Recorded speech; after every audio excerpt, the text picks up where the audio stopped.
m'appelle Philippe Barré, j'habite un joli petit coin de Haute-Provence qui s'appelle Saint-Michel l'Observatoire et qui est dédié à l'astronomie.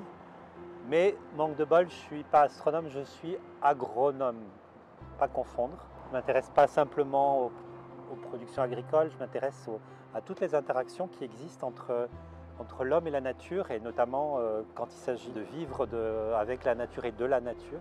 Je fais partie d'une petite équipe indépendante depuis la nuit des temps, donc une association qui s'appelle GESER et une SCOP, une société coopérative qui s'appelle Dialter, Dialogue Territorial. Donc ça, c'est un des deux volets de mon activité, c'est-à-dire que j'interviens comme médiateur ou comme conseil sur des processus de concertation, pour faciliter le dialogue entre des acteurs autour d'une question environnementale territoriale.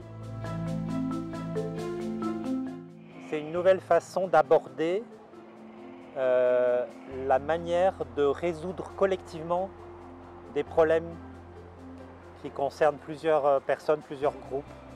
Donc c'est une nouvelle manière d'aborder le travail, la réflexion, l'action collective, qui se différencie du mode qui est très dominant en France en particulier, qui est le mode du débat. Donc le dialogue territorial, contrairement au débat, il va s'intéresser en priorité au fait que les gens se comprennent et pas au fait qu'ils argumentent le pourquoi de leur position et qu'ils essayent de convaincre l'autre. Ça, c'est le débat. Dans le dialogue territorial, on va plutôt chercher d'abord, et pendant un bon moment, à favoriser la compréhension mutuelle. Alors, on fait le pari que le fait qu'il s'établisse une compréhension mutuelle, une reconnaissance entre les différentes parties prenantes, va favoriser l'obtention d'un accord ou de constructif entre tous. Un point important, c'est que dans la phase de préparation du dialogue, on puisse repérer, identifier tous les acteurs qui sont concernés par le sujet qu'on va aborder. Et bien sûr, ça dépend des sujets, des problématiques, mais généralement, on va retrouver autour de la table du dialogue les décideurs, c'est-à-dire les élus, l'État, souvent. On va retrouver les acteurs économiques, des agriculteurs, des commerçants, des industriels. On va retrouver des acteurs associatifs. On va retrouver des riverains, voilà. Mais on va donc essayer de faire en sorte que toutes les parties prenantes touchées par une situation, un problème, soient autour de la table.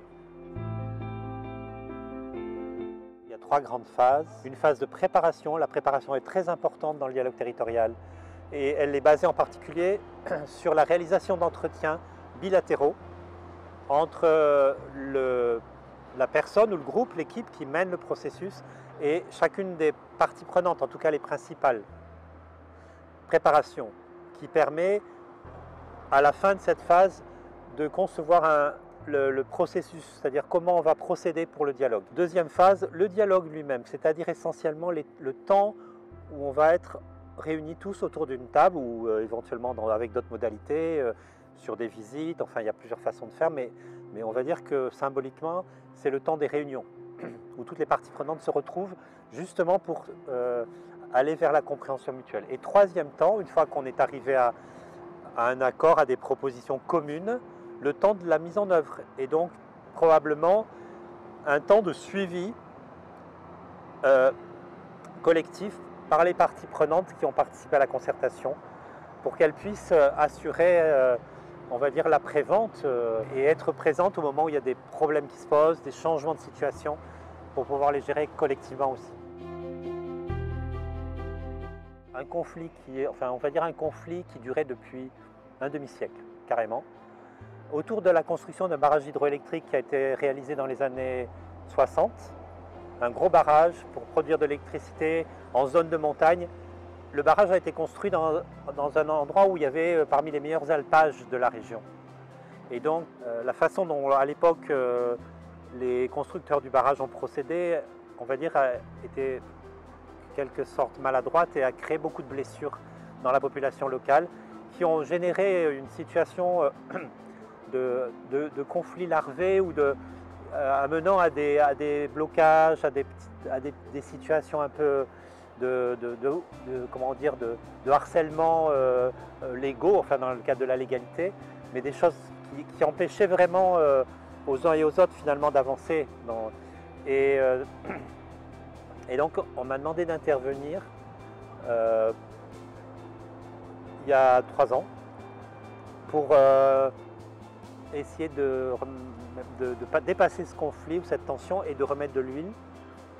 Et donc j'ai travaillé pendant pas très longtemps, 6 mois, 8 mois, je ne sais plus, pour remettre les acteurs autour de la table, pour pour essayer de refermer les plaies qui avaient été ouvertes, en mettant des mots dessus, en faisant des actes qui permettaient de refermer ça, et en essayant de co-construire un projet qui soit d'intérêt pour tout, un projet de territoire qui puisse vraiment, où tout le monde puisse s'y retrouver, et pas seulement certains. Voilà, donc où puissent se retrouver les questions environnementales, les questions énergétiques, les questions agricoles, etc. Et aujourd'hui, apparemment, donc, on a changé complètement la situation le rapport entre les acteurs. Faites tous du dialogue territorial. Et c'est vraiment, je dis ça une boutade, mais pas seulement, c'est que la question du dialogue territorial, pour moi, ne doit pas être qu'une question de spécialistes. Bien sûr, il en faut, surtout dans les situations très complexes. Mais pour moi, par derrière, il y a l'idée de diffuser une culture du dialogue qui concerne tout le monde, évidemment sur les questions territoriales, mais aussi dans notre vie professionnelle, dans notre vie privée. Donc je pense notre époque a encore plus besoin que jamais, par rapport aux défis qui nous attendent, de développer cette culture du dialogue.